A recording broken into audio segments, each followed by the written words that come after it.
William Sloane Coffin said, "It is blasphemous for us to turn the wine of life into water." Life is to be celebrated in all its God-given wholeness. It is to be enjoyed. How do you celebrate life? When you complete a task, accomplish something, create something, how do you resist the urge to dive into the next thing so you can joyfully pause and celebrate? The prophet Isaiah proclaims that God delights in you. God rejoices over you being you. God desires for you to rejoice, for you to sit on a porch or in a boat or in your favorite place with your favorite beverage, soaking in the wonder of the cosmos, imagining God rejoicing over you. What hinders your joyful celebrations? Perhaps a quest for money, or an aspiration that everything in your home is organized and clean, or a craving to change something about yourself, or a sense of obligation that you need to do all sorts of things for all sorts of people, or a zealous work ethic to always do more, or a desire to please people. Jesus said, "I've told you these things for a purpose, that my joy might be your joy, and your joy wholly mature." Jesus joined the celebrations of life. Jesus turned water into wine to make the celebration more festive. The next day there was a wedding celebration in the village of Cana in Galilee. Jesus' mother was there, and Jesus and his disciples were also invited to the celebration. The wine supply ran out during the festivities, so Jesus' mother said to him, "They have no more wine." "Dear woman, that's not your problem." Jesus replied, "My time has not yet come." But his mother told the servants, "Do whatever he tells you." Standing nearby were 6 stone water jars used for Jewish ceremonial washing. Each could hold 20 to 30 gallons. Jesus told the servants, "Fill the jars with water." When the jars had been filled, Jesus said, "Now dip some out and take it to the master of ceremonies." So the servants followed his instructions. When the master of ceremonies tasted the water that was now wine, not knowing where it had come from, though of course the servants knew, he called the bridegroom over. "A host always serves the best wine first," he said. "Then when everyone has had a lot to drink, he brings out the less expensive wine. But you have kept the best until now." This miraculous sign at Cana in Galilee was the first time Jesus revealed his glory, and his disciples believed in him. William Sloane Coffin said, "Jesus first visits people not in their sorrow, but in their joy." What does that say to gloomy Christians? And these are his words continuing on. Mind you, I'm not suggesting that all or even most of the sourpusses in the world are to be found in churches. But there are an awful lot who seem to forget that if only 1/10 of what we Christians believe are true, we still ought to be 10 times as excited as we are. What is the greater miracle? Turning the water into wine, or turning gloomy people into joyful people? It is a story of grace. The 6 water jars were used for Jewish rites and purification. The water was used for washing hands and utensils, meeting the need of constant cleanliness that the law required. The number 6 symbolizes incompleteness. God's grace transforms us, making us pure and complete. Even if one were able to do all the works of the law, which no one can, they still would be incomplete, for they would be lacking joy. The wine was to be enjoyed by all the guests. Most of them, perhaps even the bride and groom, did not even know the source of the wine. God freely offers grace, joy, purity, completeness to all. It was the custom at that time for a marriage feast to last about 1 week. New guests would arrive daily.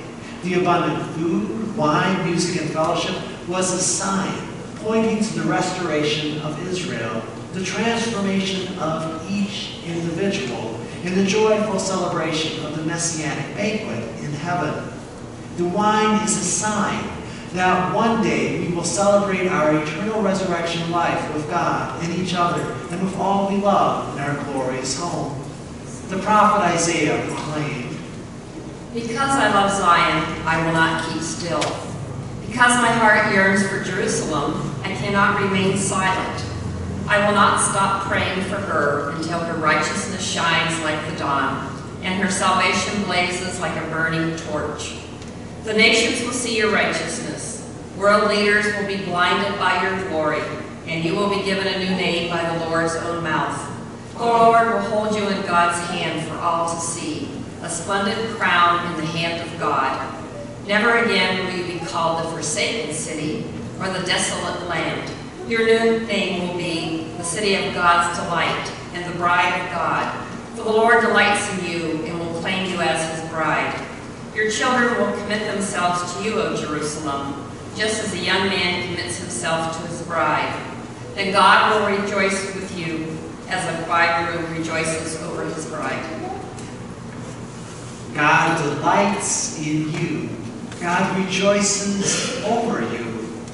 A marriage festival with abundant wine gives us a small foretaste of the joys Jesus wants us to savor, and a glimpse of the glory of heaven. Running out of wine would be a huge oversight, be socially embarrassing, bring shame on the family, would disperse the guests and end the celebration. Jesus provides an extraordinary amount of wine, 120 to 180 gallons. God's grace and joy is extravagantly abundant, far beyond what we can imagine. In the Gospel, for John, Jesus' first miracle is to overcome monotonous life with joyful celebration. The call of the disciple is to be a bearer of God's grace to everyone. God's grace is everywhere and abundant, yet the servants filled the jars with water, and then they took the wine to the guests. And then the servants freely offered the wine to everyone. Most of the guests were oblivious to the source of wine. We are to be gracious to everyone, to offer God's grace to everyone. We are to be gracious to even those who are oblivious to God. The disciples saw Jesus turn that water into wine. They realized that Jesus transforms people. They perceived that their call was to share God's transforming grace with others. They joined the joyful celebration, which completed their call to discipleship. So in this miracle, the call to discipleship is one, to see God's transforming power, and two, to carry that transforming grace to others, and then third, to join the joyful celebration. That's John's call to discipleship. The new wine that Jesus provides will never run out. It is a new creation. The old creation with its burden of sin is transformed. Grace is a new dimension that will glorify all. Jesus is bringing the kingdom of heaven to earth, the inauguration of a whole new celebration. Jesus revealed that all which wine and wedding signified spiritually and culturally for the Jewish people is now freely flowing to all people through Jesus. We are to join the joyful celebration.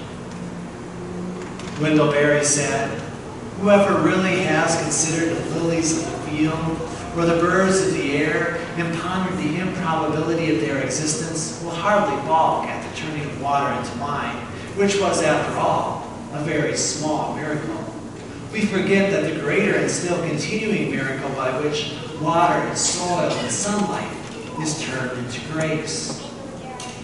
John Buchanan says that wine is a sign surely of abundance, extravagance, John wants us to know that Jesus is the Son of God, Word made flesh. That when we look at Jesus and watch what he does, we are seeing something of the reality of God. And apparently, the first thing that John wants us to know is that God, the ground of all being, is like that, extravagant, abundant, joyful. John wants us to open our eyes and see the extravagant abundance of things all around us, of beauty, of the world's fertility, of the goodness of creation, flowers and stars and moon, and sparkling expanses of snow, of newborn babies, of human compassion and caring, of human love. And surely the wedding story is a sign that God says yes to human joy, that God has created us for reunions and celebrations and laughter and rejoicing.